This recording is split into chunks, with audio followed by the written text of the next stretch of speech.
Assalamualaikum warahmatullahi wabarakatuh. Rahayu sang dumadi kalih beto niring sang pikolok. Salam bajikan untuk kita semua dan saya doakan atas kelancaran rezekinya barokah bagi kita semua.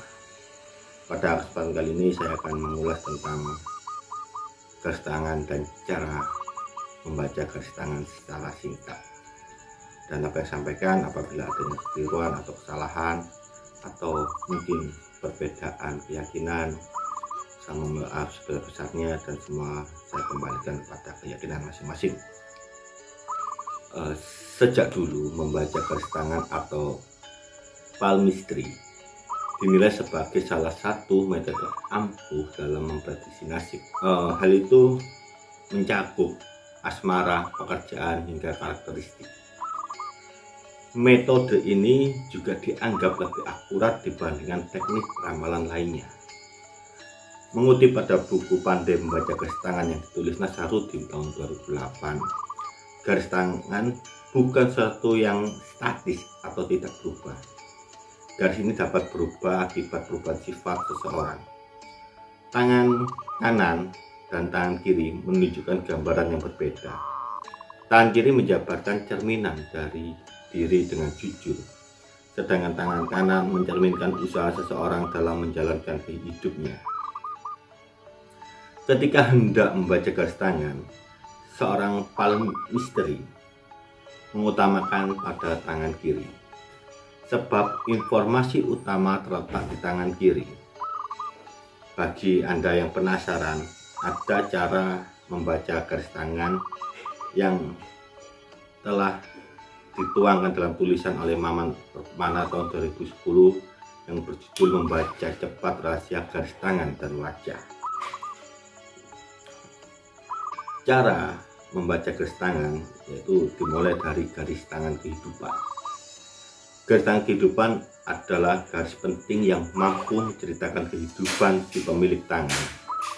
Garis ini dapat membaca peristiwa yang sudah atau akan dialami seseorang. Garis kehidupan yang letaknya dekat dengan ibu jari menunjukkan kondisi fisik dan stamina yang lemah. Sebaliknya, garis yang jauh dan membentuk lingkaran lebar dengan ibu jari menggambarkan vitalitas tinggi dan penuh semangat. Garis kehidupan yang menyerupai bulatan kecil dan membentuk rantai atau pulau menggambarkan seseorang yang kesehatannya lemah. Garis ini juga dapat menunjuk tanda negatif seperti kondisi sakit atau kurang sehat. Garis kehidupan yang tampak jelas melihat pemilik tangan yang aktif, dinamis, penuh semangat, dan bekerja keras. Garis ini juga menunjukkan bahwa si pemilik tangan sangat percaya diri. Cabang garis kehidupan yang muncul dan mengarah pada titik di bawah telunjuk merupakan tanda bahwa seseorang mempunyai tingkat inteligensi tinggi. Garis samar-samar yang menjadi cabang dari garis kehidupan yang mengarah pada titik di bawah jari kelingking menggambarkan seseorang yang sering tidur malam. Pemilik garis ini biasanya juga ahli dalam mengelola kegiatan atau usaha. Yang kedua adalah garis nasib. Garis nasib mampu menggambarkan langkah seseorang dalam kehidupan, misalnya pekerjaan, kehidupan sosial, dan lainnya. Garis nasib yang terlihat dalam dan sangat jelas biasanya dimiliki oleh seseorang yang sudah mapan dalam hal karir. Mereka juga mampu menghadapi berbagai permasalahan dalam hidup. Garis nasib putus-putus mencerminkan seseorang yang cepat merasa jenuh terhadap rutinitas. Garis ini juga menunjukkan sifat pemilik tangan yang kurang percaya diri.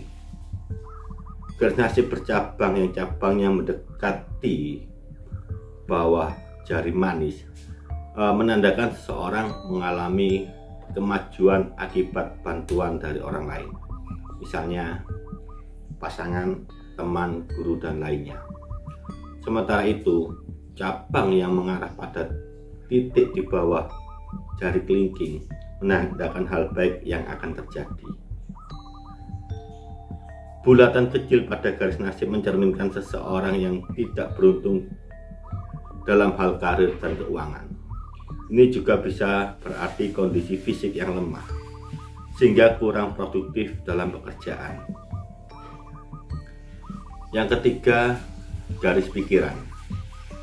Garis pikiran mencerminkan pemilik tangan terhadap kehidupan yang dijalaninya.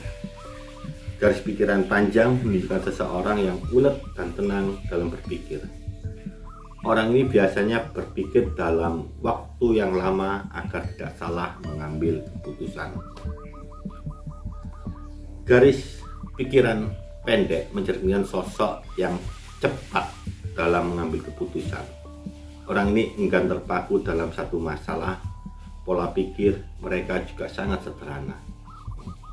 Garis pikiran datar menunjukkan seseorang yang cara berpikirnya sederhana, namun tingkat konsentrasinya tinggi. Garis pikiran yang ujungnya mendekati pergelangan tangan menggambarkan seseorang yang kreatif dan gemar berkhayal. Umumnya, garis ini kerap ditemui pada tangan seniman, pemusik, dan pengusaha sukses. Garis pikiran yang tampak seperti bulatan kecil dan menyerupai mata rantai menandakan seseorang yang sensitif, pikirannya halus dan mudah tersinggung. Dia juga mudah gugup ketika menghadapi masalah yang tidak terduga. Garis pikiran yang bercabang-cabang menunjukkan sosok santai namun periang. Pemilik garis ini biasanya memandang kehidupan tanpa beban pikiran. Yang keempat adalah garis cinta. Garis cinta merupakan cerminan kehidupan asmara yang dijalani oleh seseorang, baik sebelum atau setelah menikah. Garis ini juga bisa menceritakan awal hingga akhir kehidupan cinta seseorang. Garis cinta berukuran panjang mencerminkan seseorang yang memiliki kobaran cinta besar dalam hatinya. Biasanya pemilik garis tangan ini mudah cemburu dan kerap mengambil keputusan dengan tidak rasional. Selanjutnya, garis cinta yang berukuran pendek menggambarkan pribadi yang tenang dalam urusan cinta. Perasaan mereka tidak menggebu-gebu, sifatnya juga cuek dan kurang romantis. Pemilik garis tangan ini kerap dipandang dingin dan angkuh oleh pasangan sendiri.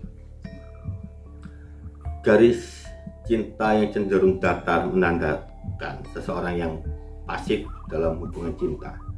Mereka lebih sering diam dan didominasi kekasihnya.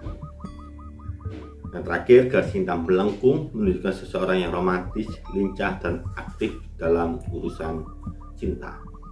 Mereka memiliki berbagai cara untuk menyenangkan hati pasangan. Garis ini sering ditemui pada seseorang yang gemar memberi rayuan kepada kekasihnya. Garis cinta yang berakhir di bawah jari telunjuk menandakan pribadi yang pemilih dalam menentukan pasangan. Dia juga cerewet dan sulit diajak kompromi. Garis cinta yang berakhir di bawah jari tengah menunjukkan seseorang yang kuat dan kerap mendominasi pasangan. Orang seperti ini biasanya protektif dan ingin menguasai pasangan. Garis cinta lurus dan pendek mencerminkan seseorang yang kaku dan kurang romantis. Pemilik garis tangan ini umumnya tidak peduli terhadap kenyamanan pasangannya. Setelah sedikit pemaparan dari saya, apabila yang saya sampaikan adanya kekeliruan atau kesalahan, itu dikarenakan keterbatasan ilmu pengetahuan saya. Akhir kata saya ucapkan wassalamualaikum warahmatullahi wabarakatuh. Rahayu sang dumadi kalis berdo wiring sampai kolong. Sukses. Macam